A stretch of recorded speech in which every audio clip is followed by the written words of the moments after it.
Hello hi welcome to my channel. तो आज हम एक और मूवी का एक्सप्लेनेशन करने वाले हैं और आज की हमारी मूवी है ए वतन मेरे वतन। ये सारा अली खान स्टारर मूवी है जिसमें हम उषा मेहता के बारे में देखेंगे एक स्टोरी। तो मूवी की शुरुआत होती है जहाँ पर एक टीचर अपने बच्चों को पढ़ा रहा होता है और गांधी जी के नमक आंदोलन के बारे में बता रहा होता है। वहीं पर हम छोटी उषा को देखते हैं जो 10 साल की बच्ची होती है। तभी कुछ देर बाद अंग्रेज आ जाते हैं और सभी को मारने पीटने लग जाते हैं। वो टीचर को भी मारने लग जाते हैं। तभी उषा उसे छुड़ाने की कोशिश करती है, लेकिन वो लोग उषा को भी मारते हैं और उसके घर भेज देते हैं।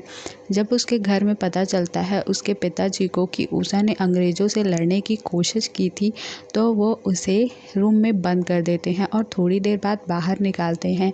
तभी हमें पता चलता है कि उषा के पिता एक जज हैं जो ब्रिटिश एम्पायर को बहुत मानते हैं, जिन्हें देश की आज़ादी से कोई लेना देना नहीं है। कुछ समय बाद हम 1942 का सीन देखते हैं जहाँ पर बम्बई में उषा के पिता और उसकी फैमिली ट्रांसफ़र हो जाती है, वहीं शिफ्ट हो जाती है। हम देखते हैं कि बहुत सारे प्रदर्शनकारी इस एम्पायर के खिलाफ़ प्रदर्शन कर रहे हैं। उसमें उषा और उसके दोस्त भी होते हैं। तभी हम देखते हैं कि अंग्रेज़ लोग वहाँ पर आ जाते हैं और सभी को मारने लगते हैं, सभी को भगाने लगते हैं। थोड़ी देर बाद उषा और उसके दोस्त एक बलबीर सिंह नाम के आदमी से मिलते हैं जो कांग्रेस पार्टी के एक सदस्य होते हैं जो स्वतंत्रता के लिए लड़ रहे होते हैं। जब उषा घर पहुंचती है तो उसके पिताजी एक कार लाए रहते हैं जिस पर ब्रिटिश एम्पायर का झंडा लगा रहता है, लेकिन उषा को वो देखकर बिल्कुल भी अच्छा नहीं लगता है और वो अपने पापा से कड़े आवाज़ में बात कर ये कार आप ही को मुबारक कहकर वहाँ से चली जाती है। फिर हम देखते हैं कि ये सारी बातें उषा अपने खास दोस्त कौशिक को बताते हैं। कौशिक हमेशा उषा के साथ देता था, वो हमेशा उसी का साथ रहता था। फिर वो बलबीर सिंह के पास मिलने जाते हैं। अब उषा के सभी दोस्त कांग्रेस पार्टी के साथ काम करते हैं। पार्टी के काम से वो एक जगह पर पहुंचते हैं और तभी वो एक जगह से म्यूज़िक की आवाज़ सुनते हैं और वो उस घर की ओर बढ़ने लगते हैं। तो वहाँ पर फिरदौस नाम का एक आदमी होता है जो उषा और कौशिक को अंदर बुलाता है और वो दोनों को भी डांस करवाता है। तभी डांस करते करते उषा की नज़र एक रेडियो सिस्टम पर पड़ती है।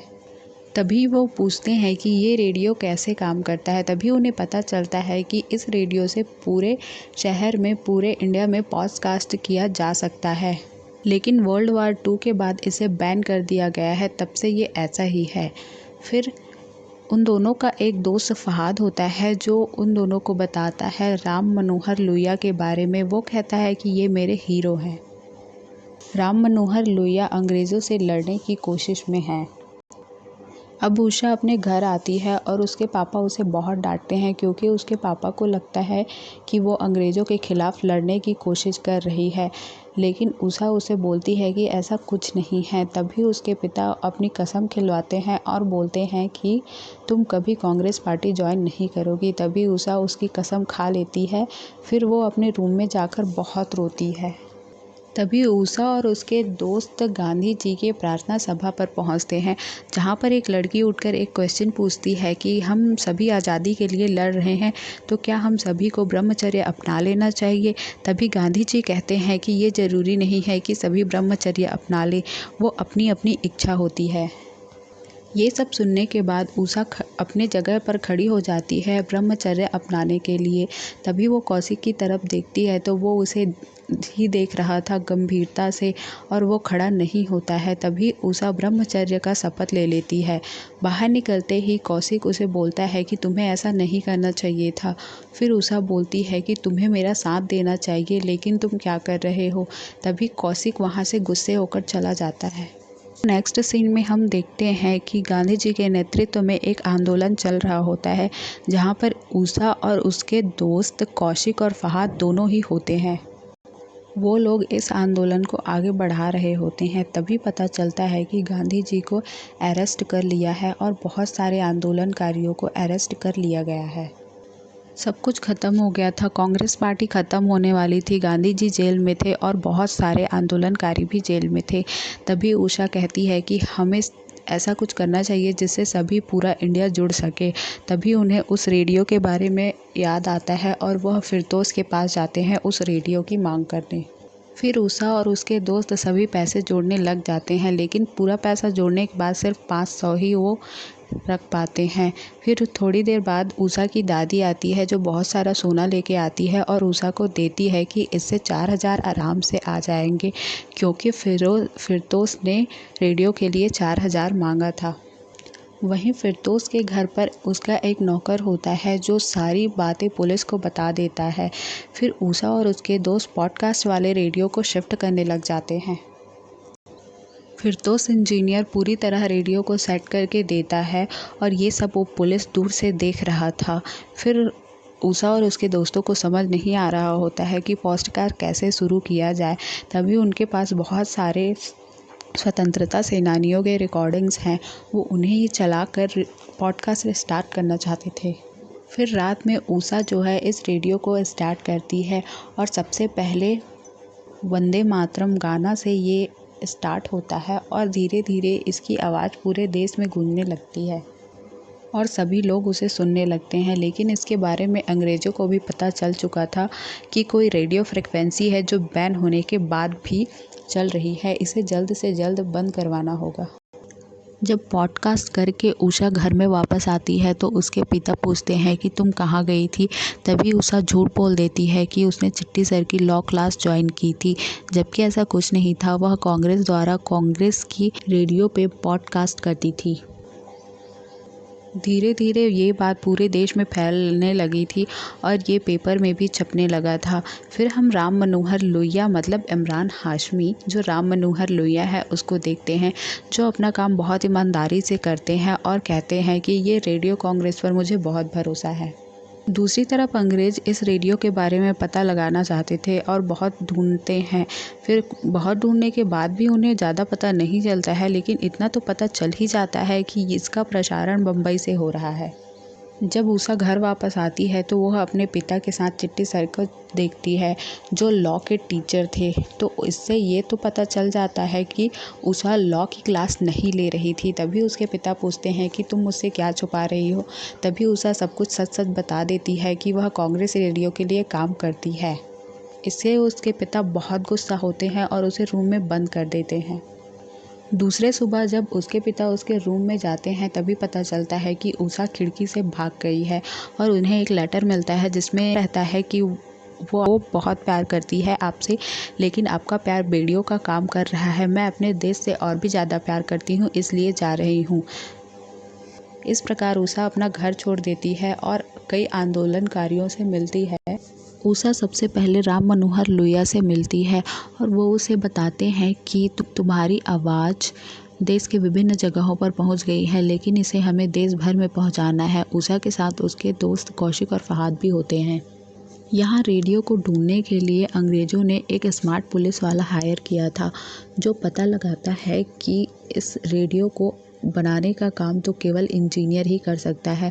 उन्हें फिरदौस इंजीनियर के बारे में पता चलता है, लेकिन फिरदौस इंजीनियर के पास और उषा के पास भी ये खबर पहुंच चुकी थी कि पुलिस को उसके बारे में पता चल गया है। उषा और उसके दोस्त के फिरदौस इंजीनियर के घर में पहुंचने से पहले ही पुलिस वहां पहुंच जाती है। वहीं पर भागा दौड़ी में पुलिस वहाँ पर गोली लगने से बलवीर सिंह की जान चली जाती है। तभी राम मनोहर लोहिया जी कहते हैं कि बलवीर सिंह की जान जाया नहीं जानी चाहिए, हमें अपने जान पर खेलकर देश को आज़ादी दिलानी है। और तभी उषा और भी मोटिवेटेड हो जाती है। पॉडकास्ट रोज़ चल रहा था, वहीं पर उषा उसे चलाती थी। राम मनोहर लोहिया जी अपना भाषण रिकॉर्ड कर देते थे और उषा उसे 8:30 बजे पॉडकास्ट करती थी। पूरी देश को अब धीरे धीरे पता चल रहा था, सभी एकजुट हो रहे थे, एक साथ हो रहे थे और ऐसा लग रहा था कि स्वतंत्रता दूर नहीं है। यहाँ पर पुलिस वालों ने एक ऐसा वेन मंगवाया था जहाँ वो रेडियो के सिग्नल को ट्रेस कर सकता है और उसे आसानी से ढूंढ सकते हैं। ये बात राम मनोहर लोहिया जी को खबरी के द्वारा पता चल गई थी और वो बोलते हैं कि अब रेडियो का पॉडकास्ट कराना खतरे से खाली नहीं है। वो लोग पॉडकास्ट कर ही रहे थे और पुलिस उसे ढूंढ ही रही थी। जैसे जैसे पुलिस बिल्डिंग के नज़दीक आती थी, कामत नाम का एक आदमी उसे सिग्नल दे देता था। तभी उषा अपना पूरा पॉडकास्ट का सामान छुपा देती थी और सभी को बंद कर देती थी। पुलिस वाले वहाँ को और आसपास को चेक करते हैं। उन्हें भी पता चल गया था कि उन लोगों को पता चल गया है कि हम लोगों ने रेडियो का सिग्नल ढूंढ लिया है। उषा और उसके दोस्तों ने रेडियो पॉडकास्ट करने की जगह को चेंज कर दी। इसी प्रकार वो लोग जगह चेंज कर करके पॉडकास्ट करते थे। एक बार जब उषा बिल्डिंग में रेडियो पॉडकास्ट कर रही होती है, तभी वहाँ पर पुलिस वाले आ जाते हैं और उन्हें एग्जैक्ट पता चल जाता है कि किस बिल्डिंग में पॉडकास्ट चल रहा है। तभी वो लोग बिल्डिंग के सभी लोगों को बाहर निकाल देते हैं, गोलियां चलाने लगते हैं और उषा सब पता चल जाने के कारण वो पॉडकास्ट का सभी सामान छुपा देती है। और जब बाहर निकलती है तो उस पे बंदूक तान के पुलिस वाले पूछते हैं कि तुम गोली चलने के आवाज़ से भी तुम बाहर क्यों नहीं आई थी। तभी उषा बोलती है कि उसके पड़ोसी को पोलियो है, तब जो उसकी हेल्प कर रही थी। तभी वो दोनों आसानी से वहाँ से चले जाते हैं। उषा और उसके दोस्त लोग सभी एक साथ बैठे थे और बात कर रहे थे कि उन्हें एग्जैक्ट बिल्डिंग का कैसे पता चला। तो कामत नाम का एक आदमी होता है जो उसे बताता है कि उन लोगों ने एक वेन नहीं 2 वेन का इंतज़ाम किया है, जिसको अलग अलग दिशा में भेज दिया जाता है। जब दोनों वेन एक ही जगह पर बिल्डिंग के पास आई तो उन्होंने एग्जैक्ट जगह का पता लगा लिया। लेकिन उन लोगों के पास भी तोड़ था। वो 2 ट्रांसमीटर यूज़ करके वेन को भटकाने का काम करना चाहते थे और ये प्लान एकदम सक्सेसफुल लग रहा था।